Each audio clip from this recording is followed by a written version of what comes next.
কৃতবীর্যের জন্য এই ভার্গবরা বেশ পূজা আর্চা যজ্ঞ ইত্যাদি ইত্যাদি করতেন এবং কৃতবীর্য মানে মন খুলে তাদেরকে দান করতেন এবং এই করতে করতে ভার্গবদের কাছে কিন্তু ধন সম্পত্তি প্রচুর হতো।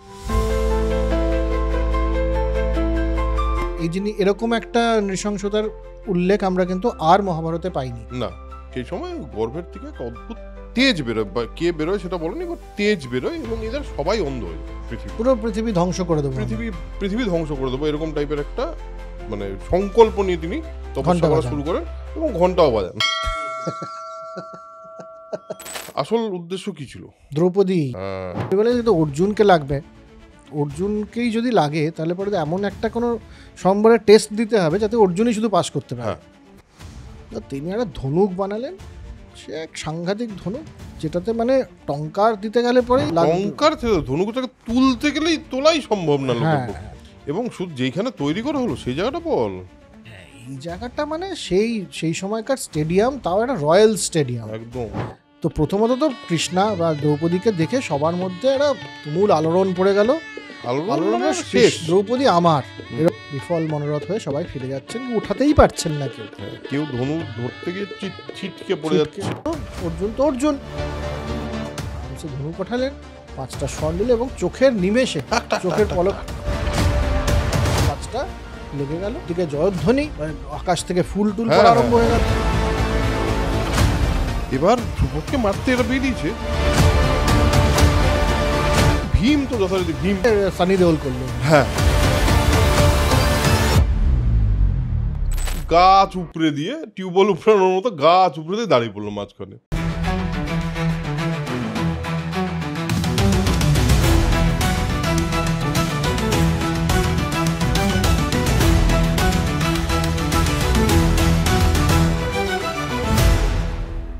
Hello man, welcome to soul connection epic. আমাদের মহাভারতের সিরিজটা নিয়ে আমরা অনেকদিন ধরে অনেকগুলো এপিসোড করছি, এটা 15 নম্বর এপিসোড। আমরা এর আগের এপিসোডগুলো যদি না দেখে থাকেন তাহলে অবশ্যই গিয়ে দেখবেন, আর এটা নতুন চ্যানেল, অবশ্যই সাবস্ক্রাইব করবেন, কারণ এই মুহূর্তে সাবস্ক্রাইবার প্রচণ্ড প্রয়োজনীয় একটা জিনিস, তাহলে ইউটিউব আরও বেশি প্রমোট করবে। আর যদি আপনাদের মনে হয় এই ধরনের কন্টেন্ট আপনাদের ভালো লাগছে তাহলে অবশ্যই সেটা লোকজনের সাথে শেয়ার করবেন। তার সঙ্গে আমাকে আর প্রেমাশিসকে ইনস্টাগ্রামে অবশ্যই ফলো করবেন, নিচে আইডিটা দেওয়া থাকলো। তো আজকের এপিসোড শুরু করা যাক। আগের এপিসোড আমরা শেষ করেছি কোথায় প্রেমাশিস? আমরা শেষ করেছি একটা ক্লিফ হ্যাঙ্গারে। এটা হলো বশিষ্ঠ পরাশর রেগে গেল, পরাশর রেগে গিয়ে বলছে সব শেষ করে ফেলবো, কারণ আমার বাবাকে এভাবে রাক্ষসরা খেয়ে ফেলেছে এবং হ্যাঁ বেসিক্যালি কলমাস্পদ আমার বাবাকে খেয়ে ফেলেছে এবং অন্যায্যভাবে, তো কাজেই আমি ক্ষত্রিয়দেরও এবং সারা পৃথিবী আমি ধ্বংস করে দেবো। যেটা হয় ছেলে বয়সে এরকম একটা কথা যদি শোনে যে তার বাবাকে কেউ মেরে টেরে ফেলেছে, খেয়ে ফেলেছে আর কি, মেরে ফেললেই হবে। হ্যাঁ, মা একা, ঠাকুরদার কাছে মানুষ হচ্ছি, ভালো তো লাগার কথা না, তার মধ্যে তো এরকমই রাগ হবে। তো সে এরকম একটা মোটামুটি খেপে টেপে গিয়ে যে নিচ্ছে, তখন এসে বশিষ্ঠ বললো দাঁড়াও 1 মিনিট দাঁড়াও, একটা খুব ইম্পর্টেন্ট গল্প আছে সেটা শোনো। এবার তখনকার দিনে একটা জিনিস দেখা গেছে মহাভারতে বারবার, যে কিছুকে জাস্টিফাই করার জন্য গল্প বলে দিচ্ছে, সেটা এখনো তো তাই, মানে তাই তুই গল্প বলে বোঝা লোকে বেটার বুঝবে, অবশ্যই তাই। কারণ গল্প বললে তার একটা গল্প থেকে কিছু না কিছু বেরিয়ে আসবে, একটা চরিত্রের সেম ধরনের জায়গায় একজন কি করেছিল সেটা বললে সুবিধা হবে। তো এখানে কি হয়েছিল, বশিষ্ঠ বলে কৃতবীর্য বলে একজন রাজা ছিলেন, তো তিনি ভার্গব মানে কি, যা ভৃগুর বংশধর, যারা ভৃগুর সম্পর্কে আমরা অলরেডি আগে কথা বলেছি, সেটা যদি আমাদের কোনো একটা মানে কত নম্বর এপিসোড যাই না এক্স্যাক্টলি, সেই এপিসোডে ভৃগুর ব্যাপারে অনেকটা ডিটেলে কথা আছে। তো ভৃগু বংশের যারা ছিল তাদেরকে ভার্গব বলা হতো এবং এই কৃতবীর্যের জন্য এই ভার্গবরা বেশ পূজা আর্চা যজ্ঞ ইত্যাদি ইত্যাদি করতেন এবং কৃতবীর্য মানে মন খুলে তাদেরকে দান করতেন এবং এই করতে করতে ভার্গবদের কাছে কিন্তু ধন সম্পত্তি প্রচুর হয়েছিল। কৃতবীর্য হঠাৎ একটা পয়েন্টের পর মারা গেলেন এবং যথারীতি রাজা মারা গেলেন, মানে ওরকম একটা পাওয়ারফুল লোক মারা গেলে বিশৃঙ্খলা তৈরি হয় এবং ধন সম্পদের একটু অভাব দেখা যায়। কিংবা আরেকটা দিক দিয়েও দেখা যেতে পারে যে উনি চলে যাওয়ার পরে এদের বাকি অন্যান্য ওর যে বংশধর বল বা ওর যে উত্তরাধিকারীরা, ওর রাজ্যের আমাত্যরা, এদের এটাও মনে হতে পারে যে অনেক টাকা দিয়ে দিয়েছে ভার্গবদের, নিয়ে আসি আমরা। তো যায় ভার্গবদের কাছে গিয়ে বলে যে টাকা দাও। এবার কেউ দিয়ে দেয়। আবার কেউ কেউ যেটা করে সেটা হলো মাটির নিচে, ওদের কুটিরের মাটির নিচে ওরা লুকিয়ে ফেলা হয় গুপ্তধনের মতো। এবার সেটা করা হয়। ক্ষত্রিয় মানে ওরা কৃতবীর্যের যে লোকজন, ক্ষত্রিয়রা তো পাগলের মতো খুঁজতে খুঁজতে একজন টের পেয়ে যায়। টের পেয়ে, আমি জানি না ছড়া পেয়েছিল কিনা গুপ্তধন খোঁজার জন্য, কিন্তু পেয়ে যায়, ফাইনালি পেয়ে যায়। এবং সেখান থেকে পেয়ে গিয়ে আরও রেগে যায় যে আমাদের থেকে তুমি লুকিয়ে রাখবে, এত বড় সাহস। সমস্ত ভার্গবদের মেরে ফেলে। আর ভার্গবীরা তখন পাগলের মতো ব্রাহ্মণী, তো তারা কি করবে না করবে ওর করে তারা ডিরেক্ট স্বর্গ, একমাত্র সেফ প্লেস, স্বর্গে গিয়ে লুকিয়ে পড়ে। এবার ক্ষত্রিয়রা কিন্তু পাগলের মতো খুঁজে যাচ্ছে, সারা বিশ্ব জুড়ে খুঁজে যাচ্ছে যে এখানে বাচ্চা কোথায় গেল কোথায় গেল কোথায় গেল, ওদেরও শেষ করে দেবে। এখানে কিন্তু একটা ইম্পর্টেন্ট যে এই যে মারছিল তার মধ্যে গর্ভস্থ শিশুদেরও মারা হচ্ছিল। এটা খুব একদম নির্বংশ করে দেওয়া, নির্বংশ করে যেন গর্ভস্থ শিশুদেরও মারা হচ্ছিল। হ্যাঁ, মানে এটা খুবই ইম্পর্টেন্ট, কারণ এই জিনিসটা কিন্তু এটার দুটো দিক থেকে ইম্পর্টেন্ট। এই জিনিস, এরকম একটা নৃশংসতার উল্লেখ আমরা কিন্তু আর মহাভারতে পাইনি না কোথাও। এবং আরেক দিক থেকে ইম্পর্টেন্ট হচ্ছে এই জাতীয় হিংসা সম্ভবত সেই সময়কার সমাজে, মানে আমরা সময়টা নিয়ে গতবারের এতে কথা বলেছি যে কোনো একটা সময় হয়েছে এটা, যে কোনো একটা তো ঐতিহাসিক ঘটনা ঘটছিল তখন ইন প্যারালেল। এবং আমরা দেখেছি আমাদের বৈঠকের ওই এপিসোডগুলো, সুলতানি আমলের এপিসোডে দেখলে পরে আমরা বুঝতে পারবো যে এই ঘটনা কিন্তু ঘটছিল যে ব্রাহ্মণদের থেকে, মূলত বৈদিক ধর্মের লোকজনের থেকে, তাদের থেকে সম্পত্তি ছিনিয়ে নেওয়ার একটা ব্যাপার হচ্ছিল এবং তারা মাটির তলায় লুকিয়ে রাখছিল ধন সম্পত্তি, এবং সেগুলো থেকে নেওয়ার জন্য এই ধরনের অত্যাচার কিন্তু হয়েছে। একদমই। তো কাজেই আমার মনে হয় সেটার একটা রিফ্লেকশন, মহাভারত তো দীর্ঘদিন ধরে লেখা হয়েছে, তার একটা রিফ্লেকশনের ব্যাপার এখানে যদি এসে থাকলেও থাকতে পারে, মানে সম্ভাবনা আছেই। কারণ যদি আমরা এইভাবে দেখি, অনেক সময় আগের এপিসোডে আমরা শখুন নিয়ে কথা বলছি, শখুন চীন, তার ইনক্লুশন আছে।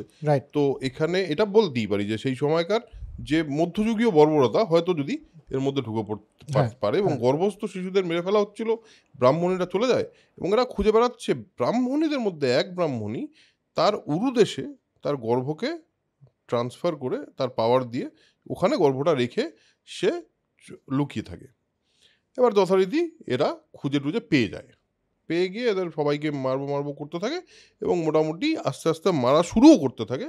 তো এই ব্রাহ্মণীর ওই মানে গর্ভটাকে মানে মারতে ঠিক যাবে, সেই সময় গর্ভের থেকে এক অদ্ভুত তেজময় এক তেজ বেরোয়, বা কে বেরোয় সেটা বলেনি, বাট তেজ বেরোয় এবং এদের সবাই অন্ধ হয়ে যায়। এবং সেখান থেকে জন্ম হয় ঔর্বর, উরু থেকে ঔর্ব। এবার ক্ষত্রিয়রা সব অন্ধ হয়ে যায় এবং ঔর্ব জন্মগ্রহণ করে। এবার ক্ষত্রিয়রা এসে ব্রাহ্মণীর কাছে বলে যে তুমি আমাদের একটু প্লিজ এটা ফিরিয়ে দাও চোখ, আমরা সারা জীবন কি অন্ধ হয়ে থাকবো, এটা কিরম হলো আমাদের ভুল আমরা স্বীকার করে নিচ্ছি, প্লিজ এটা করে দাও।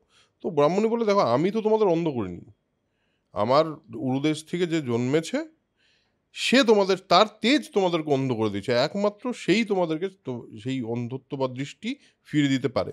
ঔর্বকে তোমরা সুপ্রসন্ন করো। তো এরা তো সব বসে বসে উর্বর কাছে বলতে থাকে স্যার স্যার দেখুন একটু, স্যার প্লিজ ভুল হয়ে গেছে আমাদের, ক্ষমা করে দিন। এইসব করতে করতে উর্ব একটা পয়েন্টে বলে ঠিক আছে তোমরা তোমাদের চোখ নিয়ে নাও। তো চোখ দিয়ে দেয়, দৃষ্টিশক্তি ফিরিয়ে দিলেন। ফিরিয়ে দেওয়ার পর কিন্তু তার পিতৃগণ মানে সমস্ত পূর্বপুরুষের যত লোক ছিল সবাইকে মারা হয়েছে এবং গর্ভ অবস্থাতে যারা ছিল তাদেরকেও মারা হয়েছে, একমাত্র এই বেঁচে গেছে। এর মনে হয় না প্রতিশোধ তো দরকার, এবং সে একটা যজ্ঞ করা শুরু করে। সে একবার মহাবিনাশের মতো যজ্ঞ, সেই যজ্ঞে যা সংকল্প তিনি করেন তাতে পৃথিবী এবং মানে ত্রিকাল নষ্ট হয়ে যাবে, সব শেষ হয়ে যাবে।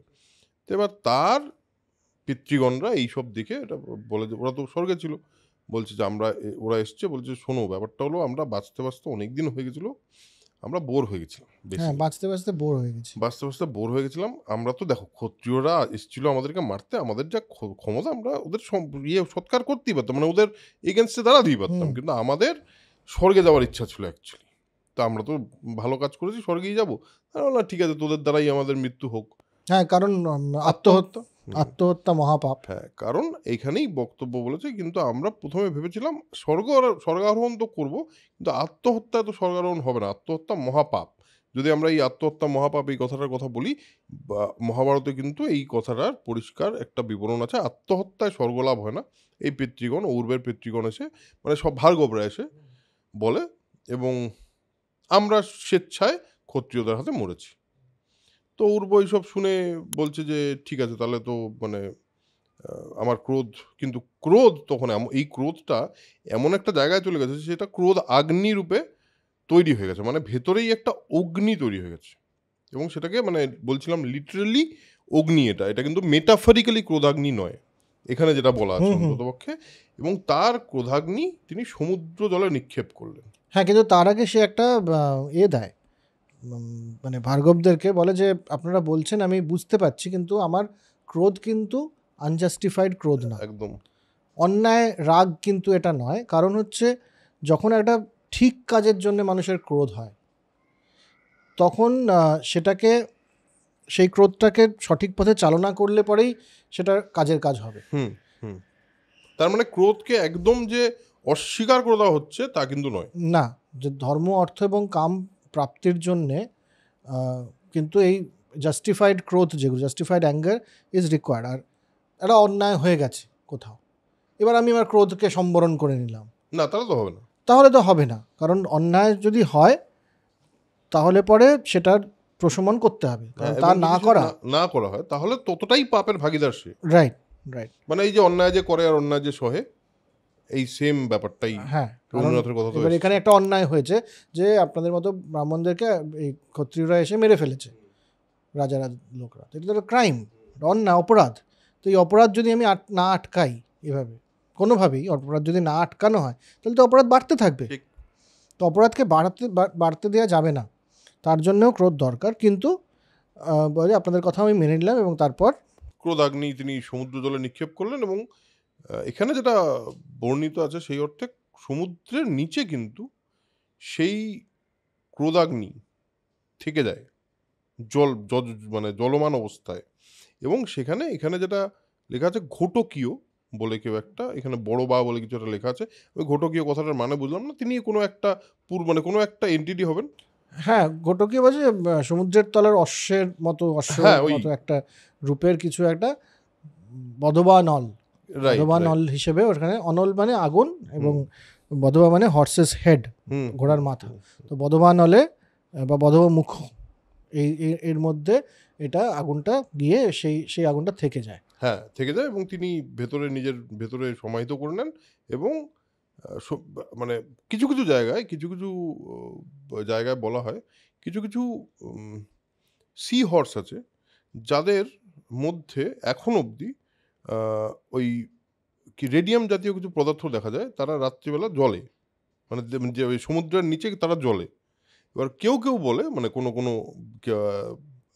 মানে কি বলবো, কোনো থিওরির মতে যে এটাই হলো সেই অগ্নি যেটা ওদের পেটে এখন অবধি জ্বলছে।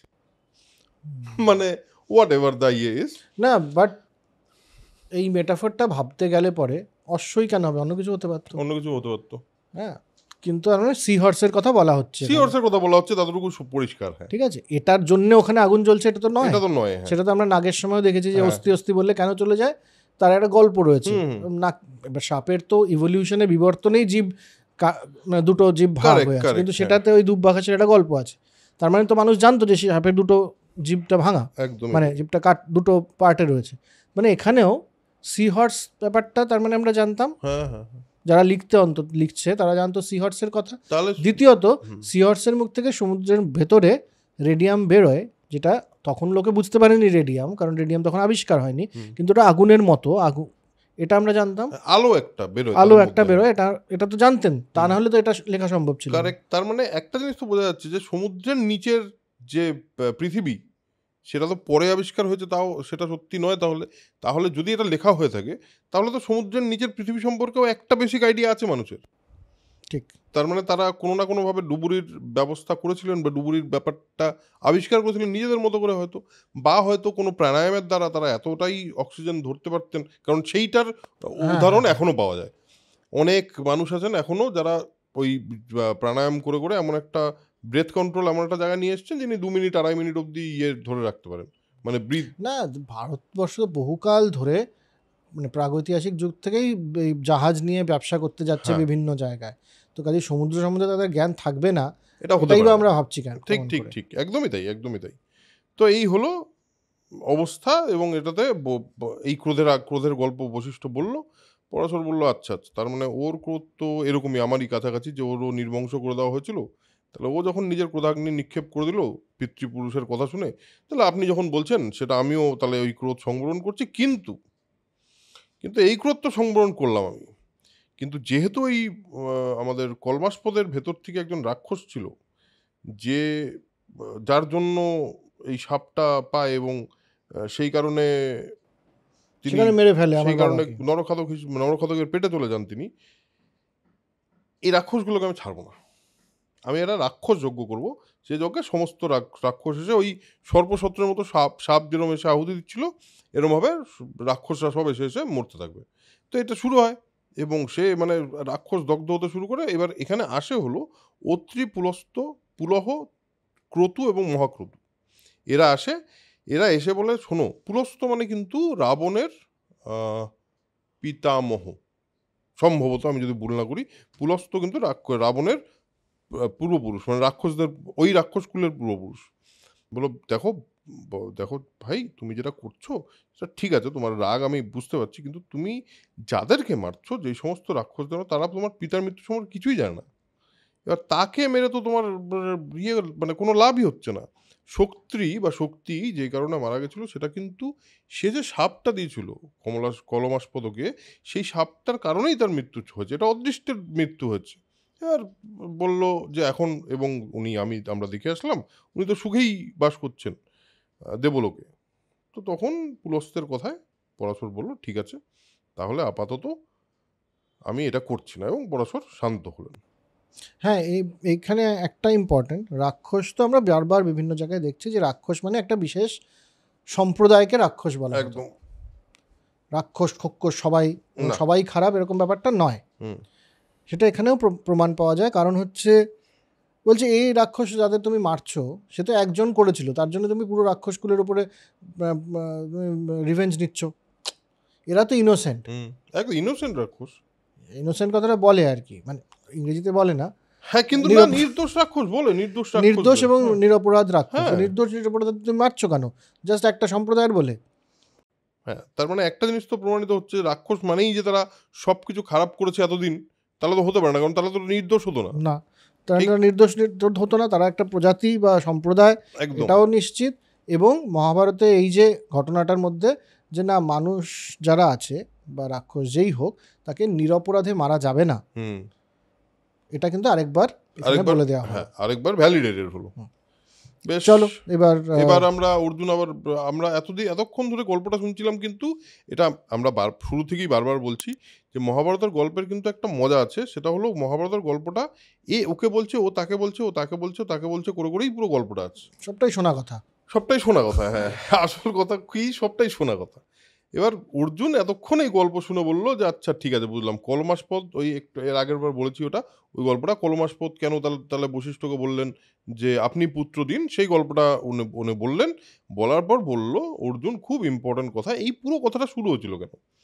কারণ শুরু হয়েছিল আমাদের অঙ্গারপর্ণ, মানে গন্ধর্বরাজ বলেছিল যে তোমাদের সব ঠিক ছিল, তোমাদের উপর আমি কিচ্ছু রাগফাগ করতাম না, রাত্রিবেলা হেঁটে যাও ঠিক আছে, কিন্তু তোমাদের সামনে ব্রাহ্মণ নেই কেন?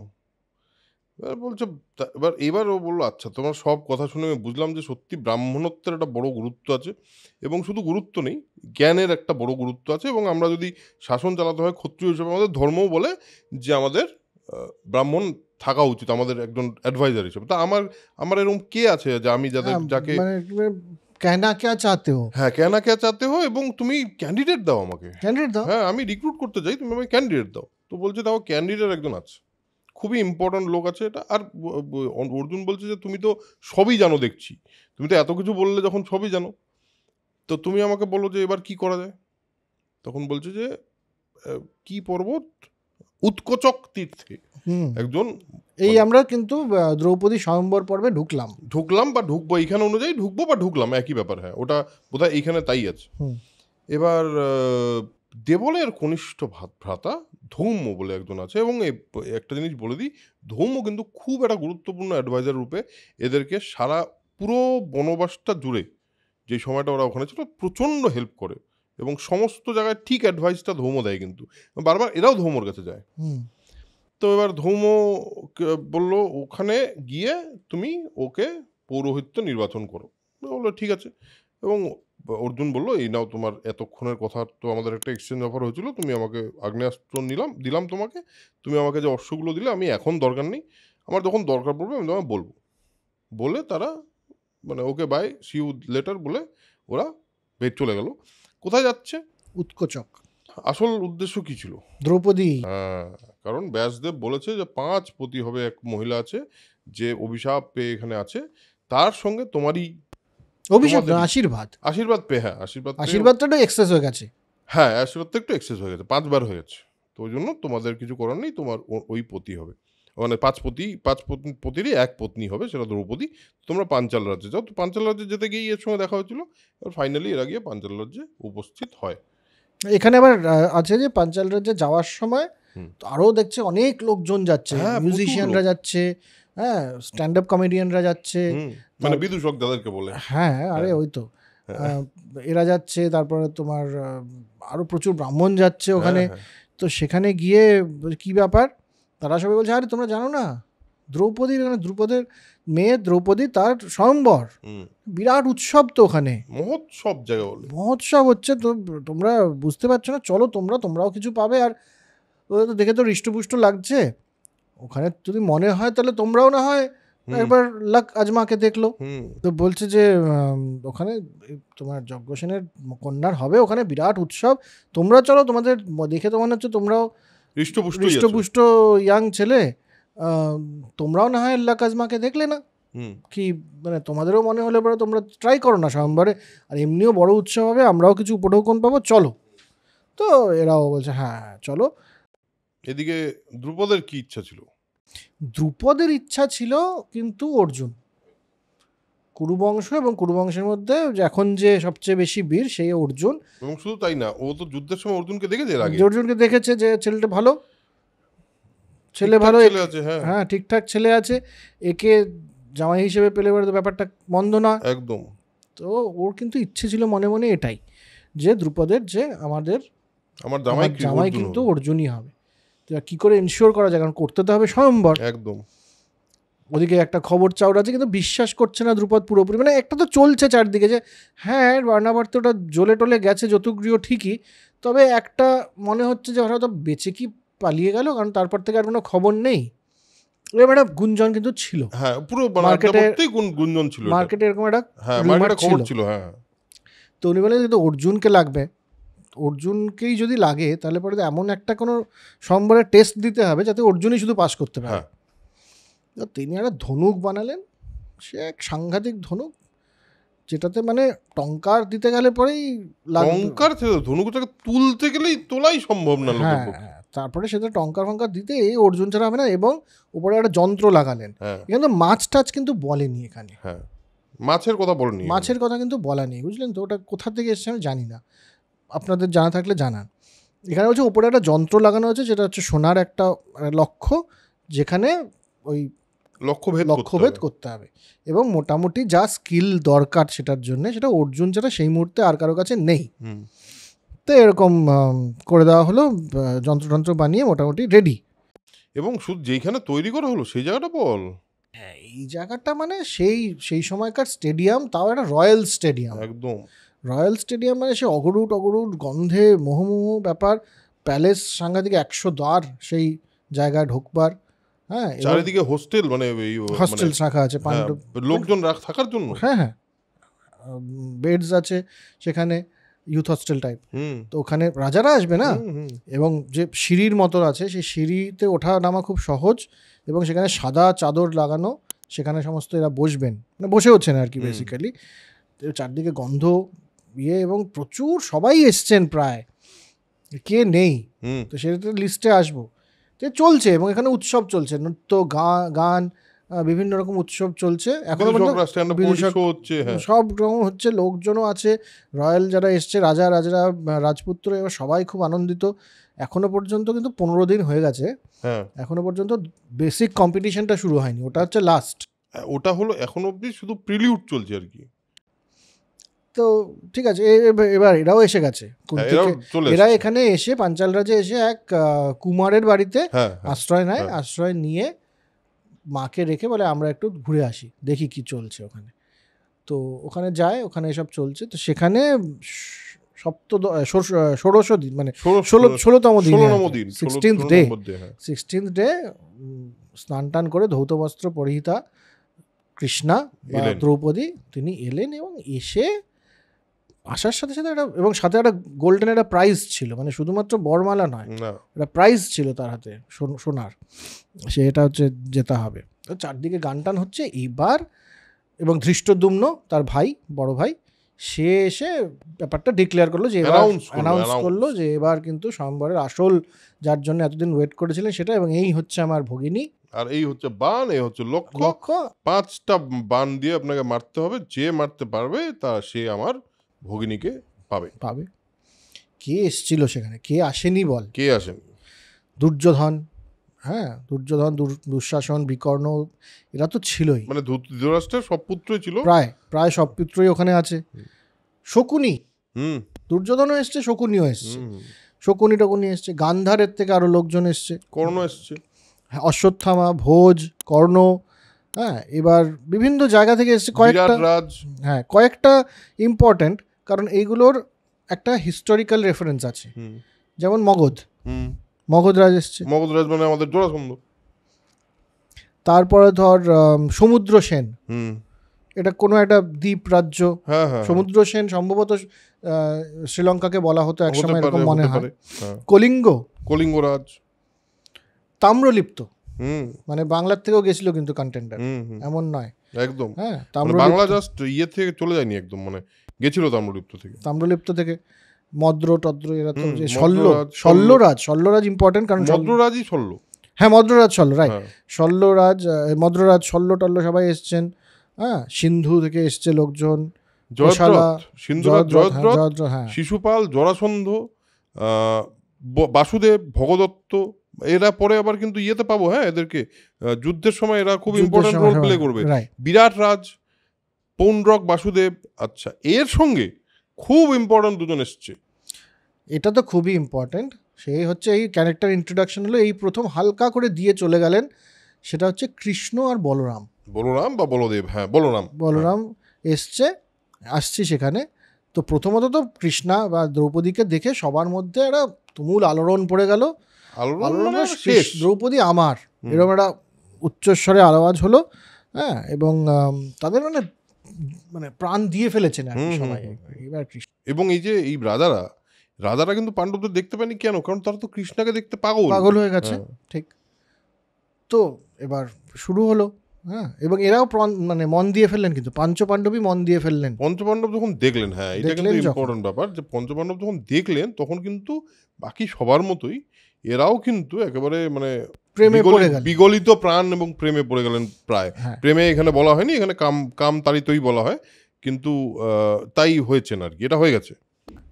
এবার সবাই একে একে আসছে, চেষ্টা করছেন, বিফল মনোরথ হয়ে সবাই ফিরে যাচ্ছেন, উঠাতেই পারছেন না কেউ, কেউ ধনু ধরতে গিয়ে ছিটকে পড়ে যাচ্ছে, কিছু হচ্ছে না।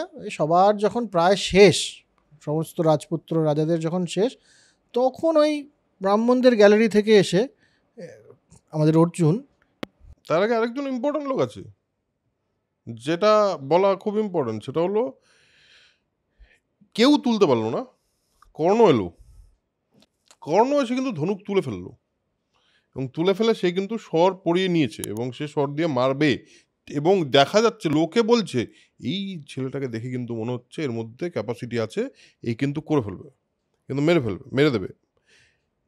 এই পয়েন্টে হঠাৎ করে দ্রৌপদী ওখান থেকে, মানে কৃষ্ণা ওখান থেকে বলে ওঠেন যে আমি সুতপুত্রকে বিবাহ করিব না, এবং কর্ণ সেখানে প্রচণ্ড রেগে গিয়ে সূর্যের দিকে তাকিয়ে, ওর একটা সূর্যের সঙ্গে কানেকশন ছোটবেলা থেকে ফিল করে, সূর্যের দিকে তাকিয়ে সক্রোধে মানে প্রচণ্ড রেগে হাসতে হাসতে সরে যায়, বেরিয়ে চলে যায়। তার মানে কিছুই নেই আর কি। এবার তারপরে আছে শিশুপাল গেছে পড়াতে, না পেরে হাঁটুগেড়ে বসে পড়েছে। জরাসন্ধের একই অবস্থা, শল্য পারল না।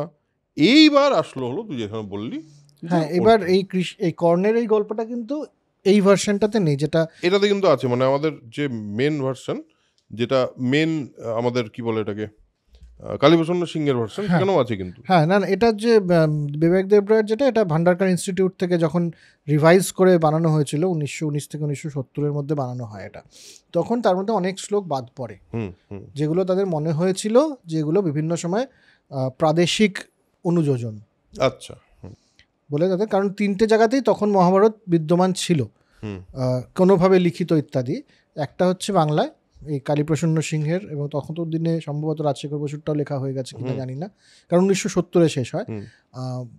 মহারাষ্ট্রে ছিল একটা ভার্সন, আর হচ্ছে সাউথে মানে হ্যাঁ তামিলনাড়ু ইত্যাদি জায়গায় একটা মহাভারতের ভার্সন ছিল।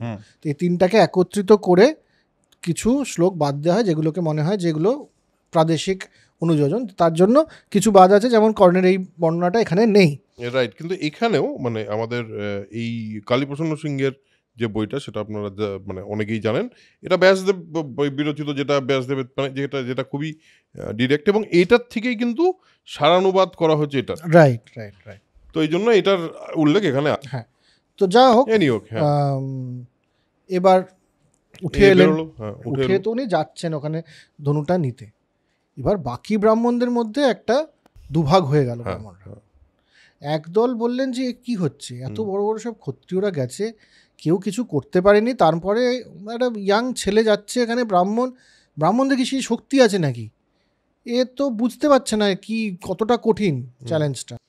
আর বলছে আমাদের ব্যাপারে আমাদেরকে মানে হাসির পাত্র করে তুলবে। এটাই কথা, যে এসব করে টোদের ব্রাহ্মণরা হাসির পাত্র হবে, এটা করতে দেওয়া যাবে না, ওকে আটকাও। তো তখন অন্যেরা আরেক দল, তারা বলে না না না, আটকানোটা ঠিক হবে না, দেখে তো মনে হচ্ছে ছেলেটা ইন্টেলিজেন্ট ট্যালেন্টেড ছেলে, এবং ক্ষমতা আছে মনে হচ্ছে, হতে পারে ও কোথাও একটা শিখেছে কিছু একটা। এবং তৃতীয় কথা হচ্ছে, যদি তুমি একদম কনসেপচুয়ালি যাও, ব্রাহ্মণরা পারে না এমন কোনো কাজ নেই বস। আমরাই একটু আগে ঘটনা বললাম ব্রাহ্মণদের, মানে বিশ্বামিত্রের সঙ্গে বশিষ্ঠের গল্পে, ব্রাহ্মণদের ক্ষমতা আলাদা। তো সেইভাবে যদি সে একেবারে ধর্মপালন এবং তপস্যা করে থাকে, তাহলে হয়তো পেরেও যেতে পারে, কাজে আটকানোটা ঠিক হবে না। তো এইভাবে কিন্তু ব্রাহ্মণরা দুভাগে ভাগ হয়ে গেল। হ্যাঁ, এবং সেখানে আরেকটা জিনিসও বলেছিল, ব্রাহ্মণদের অসাধ্য কিছু নেই। কিছু ব্রাহ্মণ কিন্তু শুধুমাত্র জল, বায়ু বা ফল আহার করেও বিরাট শক্তিমান হতে পারে, মাংস খেতে নাও হতে পারে। না না, ঠিক ঠিক ঠিক। তো সেই রকম একটা ব্যাপার এই দুভাগে ভাগ হয়ে গেল। কিন্তু অর্জুন ওখানে গেলেন, আরামসে ধনুক ওঠালেন, 5টা স্বর নিলে, এবং চোখের নিমেষে, চোখের পলক 5টা লেগে গেল, এবং চতুর্দিকে জয়ধ্বনির পরে কৃষ্ণা এসে আকাশ থেকে ফুল টুল পড়া আরম্ভ হয়ে গেল। একদম। হ্যাঁ, এবং রাজারা খুব লজ্জিত হয়ে হায় হায় করতে লাগলো, দ্রুপদ খুব খুশি। হ্যাঁ, এই হলো, এবং দ্রৌপদী বরমালা দিলেন, প্রাইজটাও দিলেন। এর মাঝখানটা আমি আসছি, মাঝখানে যুধিষ্ঠির ব্যাপক খুশি হয়ে গেল, আরে আমার ভাই এটা করেছে, সে কিন্তু চলে গেল। নকুলা সহদেবকে নিয়ে যাই, মাকে খবর দিয়ে আসি বলে চলে গেল মাকে খবর দিতে। ভীম আর অর্জুন রয়ে গেছে ওখানে, মানে অর্জুন ওই স্টেডিয়ামের মাঠ থেকে বেরিয়ে এসছে, কিন্তু এই এলাকাটার মধ্যে রয়েছে আর কি। তারপর কি হলো বল? তারপর রাজারা গেছে খেপে, বলছে এইটা কি করে হতে পারে যে আমরা ছিলাম, হ্যাঁ আমরা এইখানে এসেছি, আর ব্রাহ্মণ এসে সরভেদ করে দেবে, আর আপনি ওকে বিয়ে দিয়ে দেবেন? হ্যাঁ, আমাদেরকে অপমান করার জন্য ডাকা হচ্ছে। হ্যাঁ, এত মহোৎসব করেছেন, এই মহোৎসবের কি মানে দাঁড়ালো? ফাইনালি তো আমাদের অপমান করা হলো। স্বয়ম্বর ক্ষত্রিয়দের জন্য ব্রাহ্মণদের এটা তো কোনো অধিকার নেই, এইটুকু তো সবাই জানে, এটা তো ধর্মের কথা।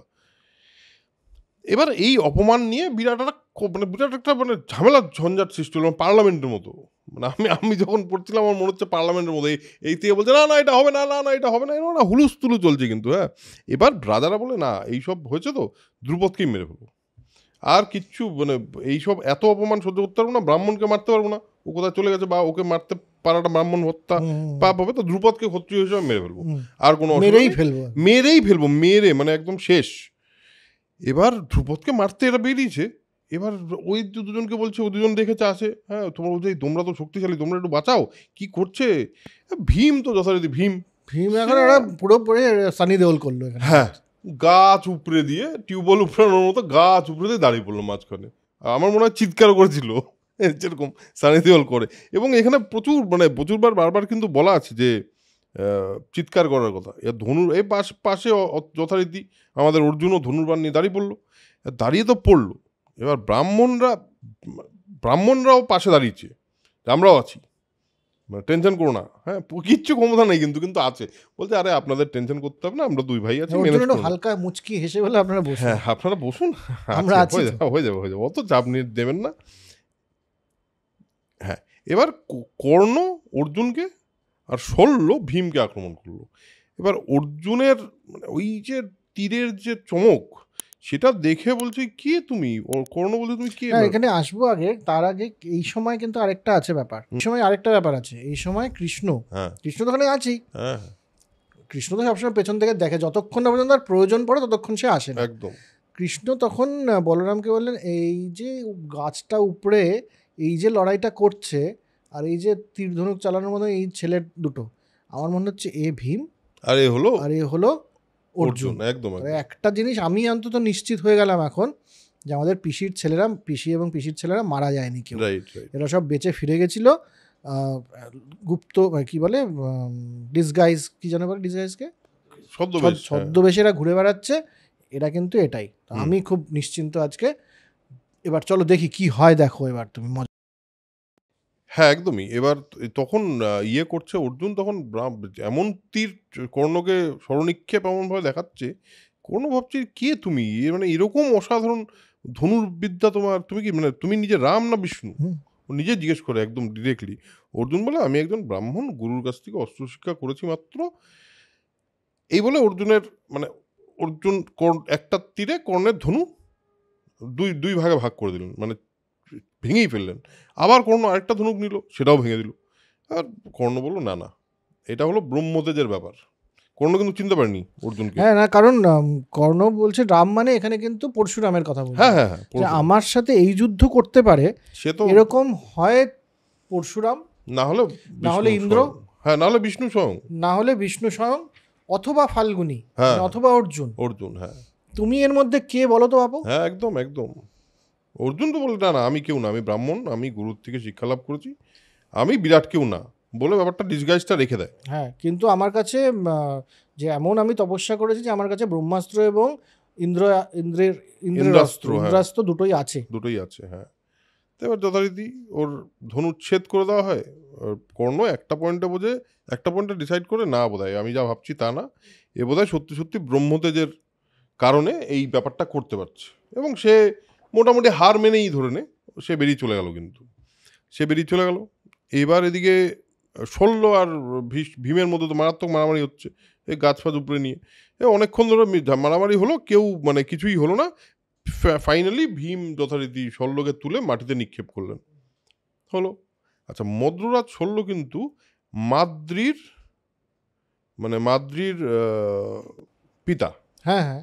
এবার মাদ্রির পিতা মানে বৈমাত্রভাবে বা বিমাতার জায়গা থেকে হলেও ও কিন্তু মামা, রাইট। তো মামা ভাগ্নের ঝামেলা হচ্ছে এখানে। এবার মামাও চিনতে পারছে না ভাগ্নেকে, সেই সব ঝামেলা হয়ে এবার শেষে বললো সব হয়ে গেল, এটা মানে মোটামুটি সব পরাস্ত। ব্রাহ্মণরা হেভি খুশি, ব্রাহ্মণরা বলছে দেখো ভাই আমাদের রিপ্রেজেন্টেটিভ হিসাবে এরা তোমাদেরকে একদম বিধ্বস্ত করে দিয়েছে। তো রাজারাও বললো না আমাদেরই বোঝা উচিত ছিল, এদের বোধহয় সত্যি খুব শক্তিশালী এরা, তো ঠিক আছে আমাদের যুদ্ধ থেকে বিরত থাকাই উচিত, এবং ওই যে দ্রুপদকে মারার যে মিশনটা নিয়েছিলাম সে মিশন এখন ক্যান্সেল।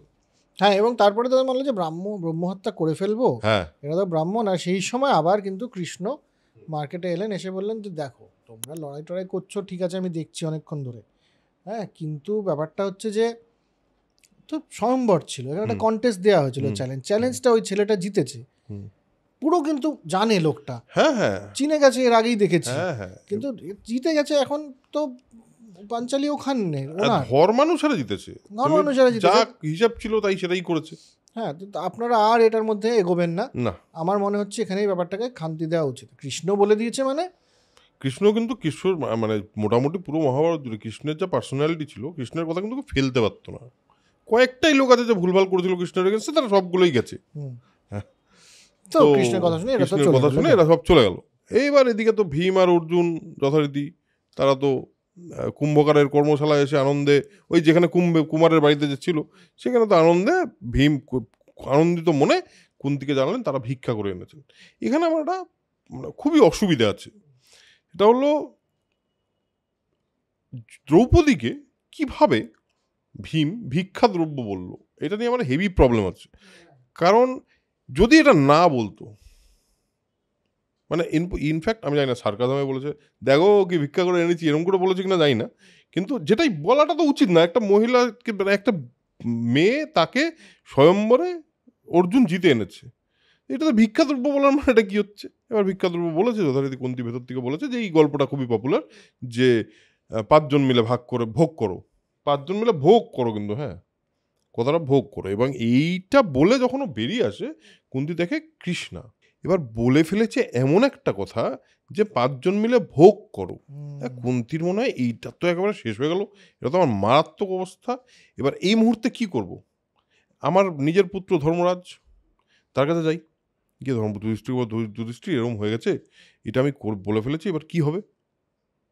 এবার যুধিষ্ঠির বলে যে এটা তো ব্যাপারটা ঠিক হচ্ছে না, মানে তোমার এবার ধর্ম অনুযায়ী তো ব্যাপারটা ঠিক না, অর্জুন জিতেছে, অর্জুনেরই বিয়ে হওয়া উচিত, কিন্তু আবার তুমি বলে দিয়েছো যখন, তখন আমাদেরও কিছু করার নেই। ক্যাচ 22 পুরো, হ্যাঁ ক্যাচ 22 হয়ে আছে পুরো।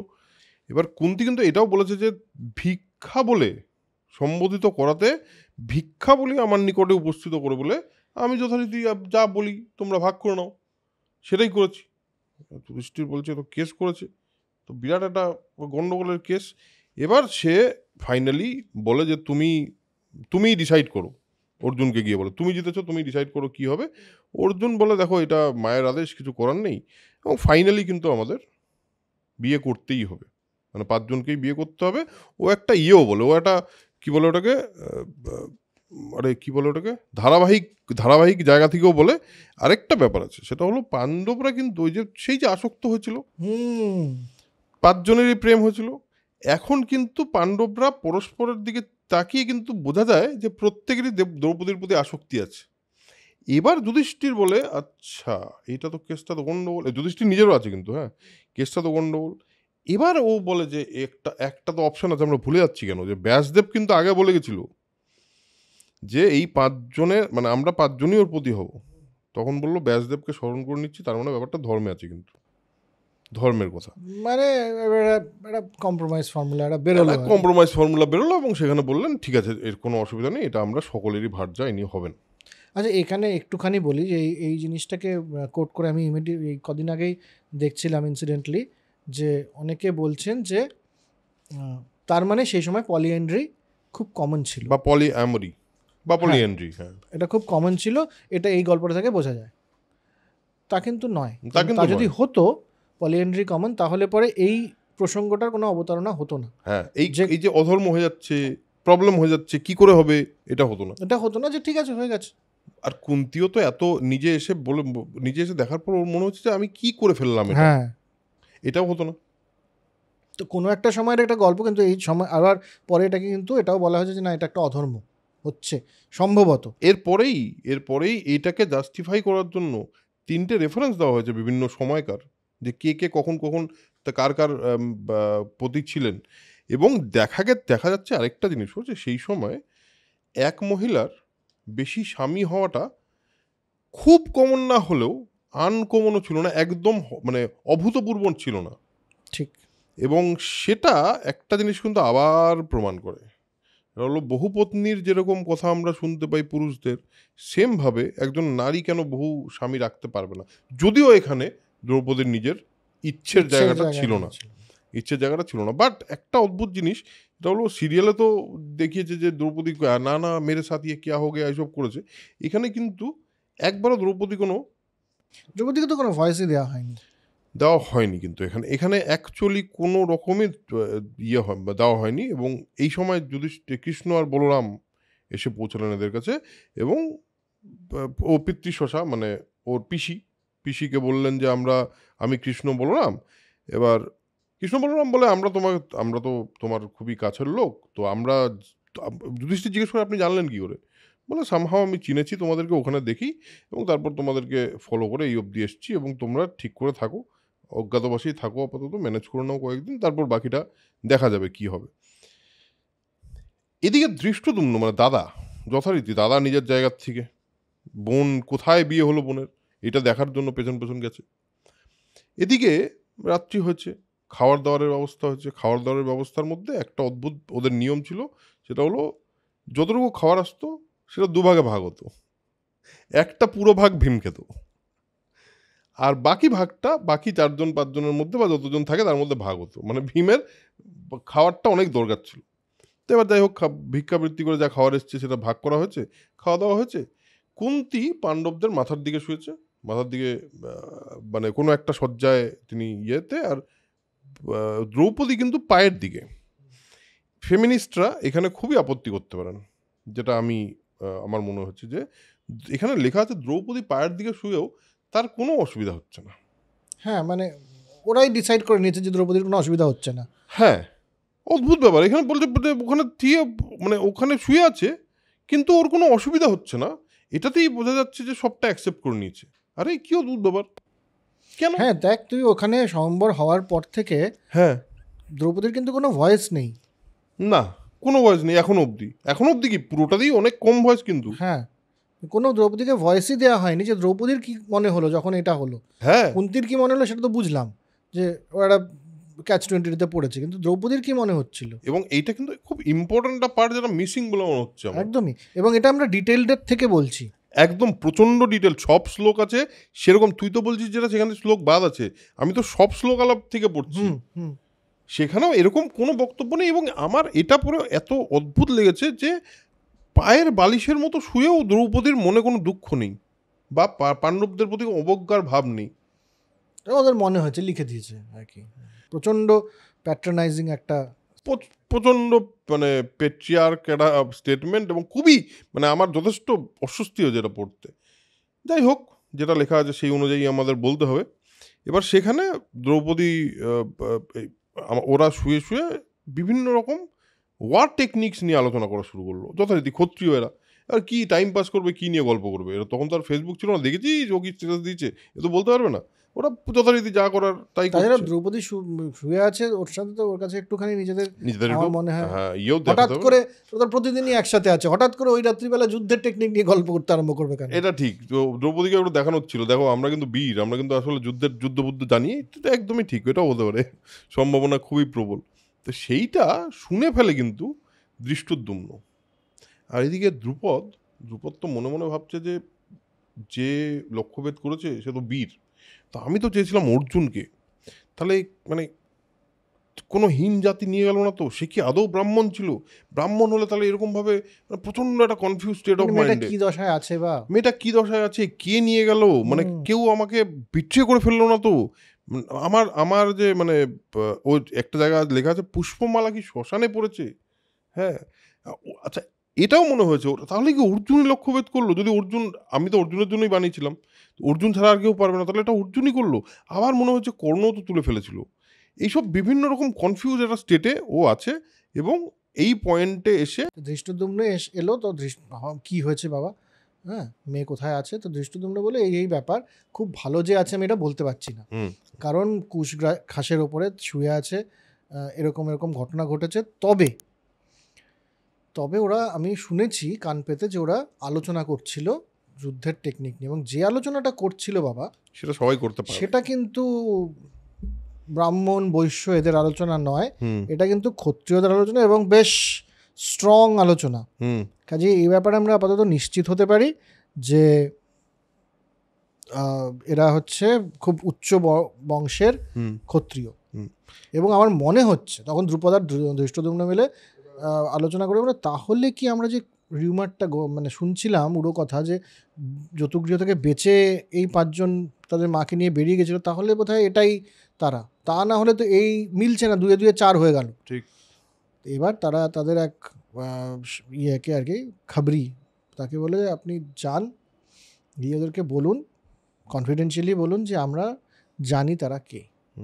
এই কিন্তু ধরা পড়া শুরু হলো এদের।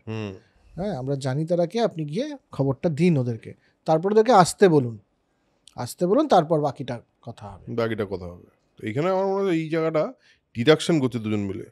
তাহলে কি মানে এটা পুরো একটা ওইরকম সিনের মতো, শার্লক হোমস আর ওয়াটসনের একটা সিনের মতো।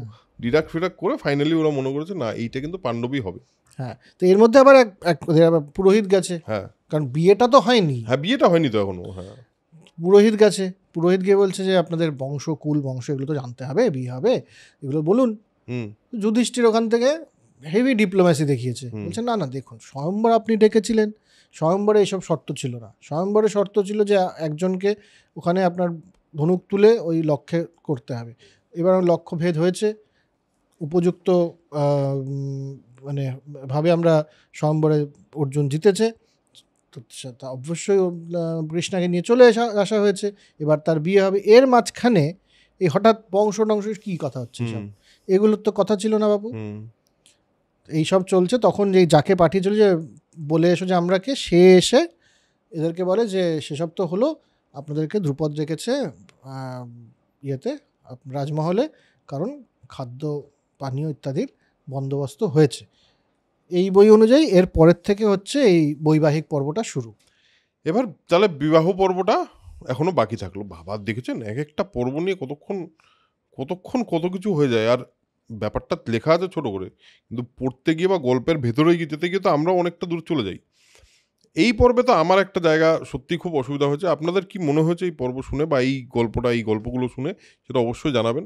আর অদ্ভুত একটা ব্যাপার আছে তো, এই গল্পগুলোর তো ক্রোনোলজি নেই, বাট আমরা যদি ক্রোনোলজিটাকে বোঝার চেষ্টা করি তাহলে কিন্তু ব্যাপারটা খুবই ক্রোনোলজিক্যাল। মাঝখানে আমরা বিভিন্ন গল্পে গিয়ে আবার ফিরে আসি কিন্তু মেন লাইনে আর কি, ক্রোনোলজি সমঝিয়ে। হ্যাঁ, ক্রোনোলজি সমঝিয়ে। তো এইখানে আমরা ফাইনালি শেষ করব, এরপরে তো বিবাহ। হ্যাঁ, এরপর বিয়ে বাড়ি যাওয়া আছে আমাদের সবাই মিলে। তো নেক্সট এপিসোডে আমরা সবাই মিলে বিয়ে বাড়ি যাব। আর পাঞ্চাল রাজের বিয়ে বাড়ি মানে সেখানে খাওয়া দাওয়া হেভি হবে, এটা আমরা জানি। তো আমরা সেই খাওয়া দাওয়া কি হবে, হ্যাঁ কি হবে না হবে, সেই নিয়ে আমরা পরের পর্বে আলোচনা করব। আশা করি আপনাদের এই এপিসোডটা ভালো লাগলো। কেমন লেগেছে সেটা অবশ্যই জানাবেন, এবং যদি আপনাদেরও কোনো মতামত থাকে সেটা অবশ্যই আমাদের কমেন্টে জানাবেন। আর যেহেতু নতুন চ্যানেল, সেজন্য বারবার বলবো সাবস্ক্রাইবটা অবশ্যই করবেন, এবং কীরকম লাগছে কোনো ফিডব্যাক যদি থাকে তাহলে অবশ্যই দেবেন। আমরা অলওয়েজ ওপেন টু ফিডব্যাকস। আজকের এপিসোড এখানেই শেষ করি, দেখা হবে পরের এপিসোডে। তো আজকের জন্য টাটা। তার আগে যেটা বারবার বলি সেটা হলো spread knowledge, spread positivity, because knowledge is power and positivity is correct. চলুন, দেখা হচ্ছে, টাটা।